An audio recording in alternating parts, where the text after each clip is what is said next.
이런 위식도 역류성 질환은 안타깝게도 다른 혈압, 당뇨처럼 완치가 없는 관리를 해야만 하는 질환입니다. 이런 위식도 역류 질환의 진단은 어떻게 하는 것일까요? 안녕하세요, 내과의사 주현철입니다. 요즘은 사람들이 비만해지면서 과거에는 전혀 문제가 되지 않던 것들이 질병으로 인식되고 치료를 받는 경우가 많아졌는데요. 최근 급격히 증가해서 삶의 질을 떨어뜨리는 질환이 바로 위식도 역류 질환이라 할 수 있습니다. 오늘은 위식도 역류 질환이 무엇이고 진단과 치료는 어떻게 하는지, 그리고 어떻게 예방하는지에 대해 한번 알아보겠습니다.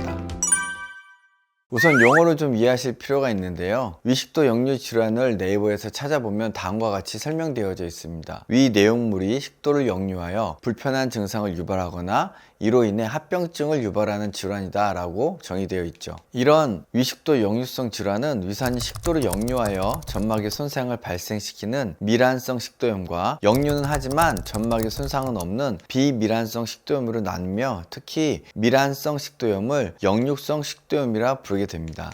실제 진료실에서는 환자와 의사가 식도염이라는 용어를 혼돈하여 사용하기 때문에 오해가 생기게 되는데요. 환자분들은 식도염 하면 뭔가 감염 등에서 보이는 심한 부종을 동반한 점막의 병변을 상상하시고 내시경상에 다 보인다고 생각을 하시기 때문에 위식도 역류성 질환이 의심되어 내시경을 하는 경우 내시경상에서는 역류성 식도염 소견은 보이지 않습니다. 하지만 위식도 역류성 질환이 의심되니 우선 약물 치료를 해보시고 치료하시죠 하면 식도염이 보이지 않는다고요? 이렇게 질문하시기도 하고, 내시경상에 식도에 상처는 보이지 않네요 라고 말씀드리면 지난번에 식도염이 있었는데 보이지 않는다고요? 라고 의심의 눈으로 보시는 분들이 계십니다. 위식도 역류로 인해 생기는 식도의 미란은 역류의 빈도가 많을 때는 생기지만 빈도가 적어지게 되면 미란은 보이지 않기 때문에 과거에 보이던 상처가 보이지 않을 수도 있고, 증상은 있지만 역류의 빈도가 적은 경우 또한 식도의 점막은 정상으로 보일 수 있습니다. 꼭 기억하실 것은 위식도 역류 질환의 경우 내시경 소견은 정상일 수도 있다는 것입니다. 자, 그럼 이런 위식도 역류 질환은 왜 생기게 되는 것일까요?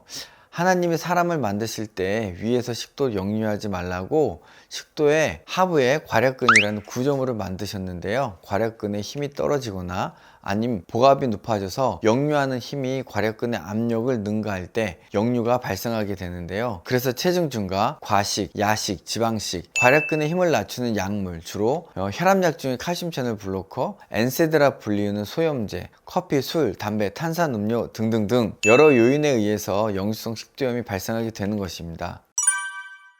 그럼 위에서 식도로 역류가 일어나면 어떠한 증상이 일어날까요? 흔한 증상으로는 하트번이라고 불리는 명치에서 앞가슴까지 타는 듯한 통증, 신물이 넘어오고 일부 환자는 한 달 이상 지속되는 기침, 치아 부식, 천식, 목에 이물감 등을 호소하는 경우가 있습니다. 이런 위식도 역류 질환의 진단은 어떻게 하는 것일까요?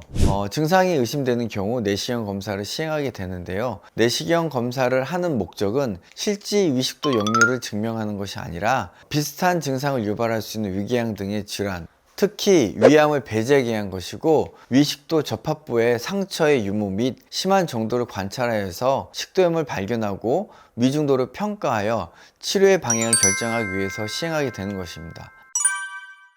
하지만 앞에서 말씀드린 것처럼 위식도 역류의 빈도가 적은 경우에는 위식도 접합부에 상처가 없어 진단이 매우 애매한 경우가 있습니다. 이런 경우에는 위식도 역류를 치료하는 PPI, 프로톤 펌프 이니비터라는 약제를 2주 정도 사용 후 그 증상이 호전되는지를 확인하여 증상이 호전되는 경우 위식도 역류 질환으로 진단하고 치료하게 됩니다. 임상적으로는 잘 사용하진 않지만 전형적이지 않은 증상, 즉 천식이나 만성 기침 등의 원인이 위식도 역류 질환이라고 생각되는 경우에 위식도 역류 질환의 진단을 위해서 pH를 측정 가능한 얇은 관을 위식도 접합부에 위치시켜서 위산의 역류를 측정하는 24시간 식도 산도 검사 등을 시행하기도 합니다.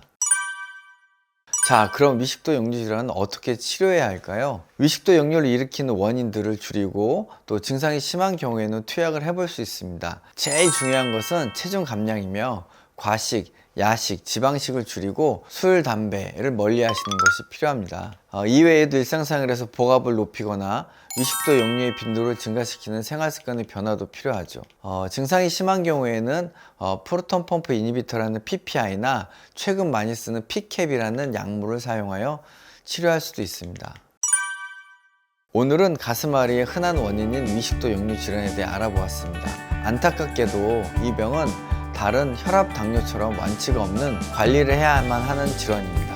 하지만 체중 감량 및 적극적인 생활습관의 변화만으로도 어느 정도 조절이 가능한 질환이기 때문에 오늘부터 생활습관을 바꾸셔서 가슴앓이 없는 가슴 편한 하루하루 되셨으면 좋겠습니다. 내과의사 조현철이었습니다. 감사합니다.